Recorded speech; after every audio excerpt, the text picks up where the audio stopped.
Hey guys, back again, and today, as promised, I'm going to talk about how I personally cope with all the stresses and hardships of being a midwifery student. So my first point, and probably most effective in a way, is that I cry. I am human. I get upset and I cry. I cry when I get home. I really let out my emotions. I let out the stress and the frustration, and I really accept in myself that it's okay to cry. Even senior midwives cry. It's okay to let it out. And a lot of these times when I call my midwifery friends who can really understand me, and I just get it out and always feel better afterwards. The next thing I probably do is a lot of self-care, and I reward myself for the little things. So finishing a week of placement, you know, I'll have a nice bath and buy an expensive Lush bath bomb and use it without regret. I'll take the time to read a book, or just let myself have an hour of endlessly scrolling YouTube. Yeah, I really think you can't get through this degree without looking after yourself, so self-care is super important. Another thing for me would be meditation. Meditate before every shift, just 10 minutes or even like 3 minutes of focusing on your breathing. I find a significant difference when I do meditate.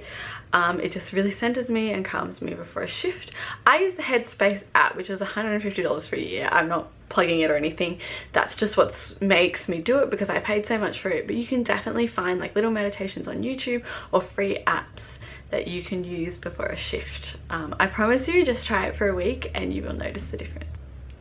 I spend time with friends, midwifery and non-midwifery. So I love to go out, love to just see a friend with a coffee and unload everything that I'm feeling, or even just distract myself.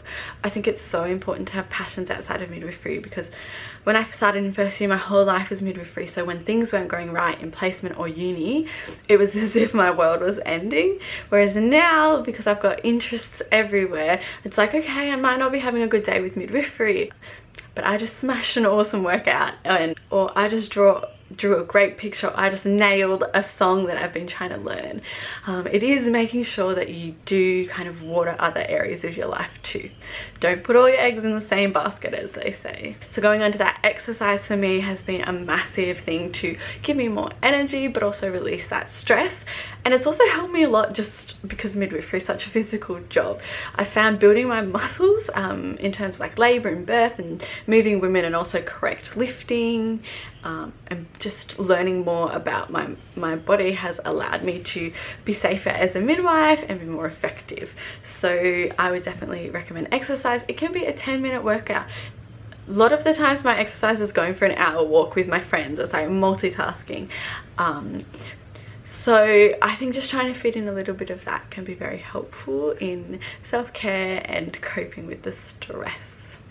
Another thing is, which I don't always adhere to, is trying to stay organized. Kind of writing your to-do list, staying on top of things, because if you don't, you just feel like you're drowning and everything seems like the end of the world, and it's so much more pressure. So if you can, however you best stay organized, whether it be like a diary or lists, try and stay organized. One of my favorite things is just laying out my uniform the night before I go to placement and filling my bag. So I literally have to get up, get dressed and go. I lean on my family a lot for financial support.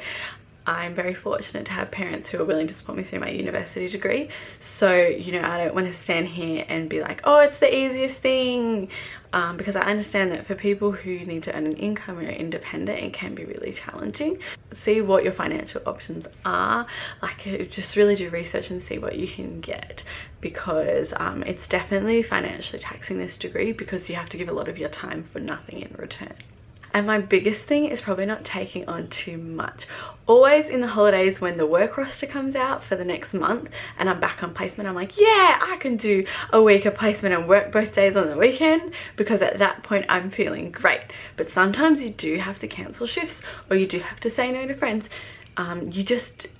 Not taking on too much is really important, because you just drain yourself and have nothing left.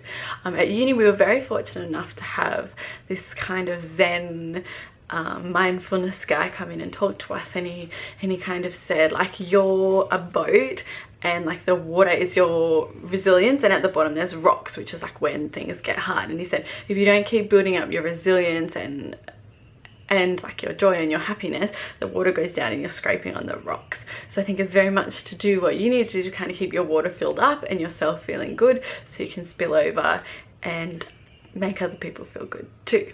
So if you have any questions about coping with being a student midwife, just leave them below. I'm happy to answer, or any video suggestions.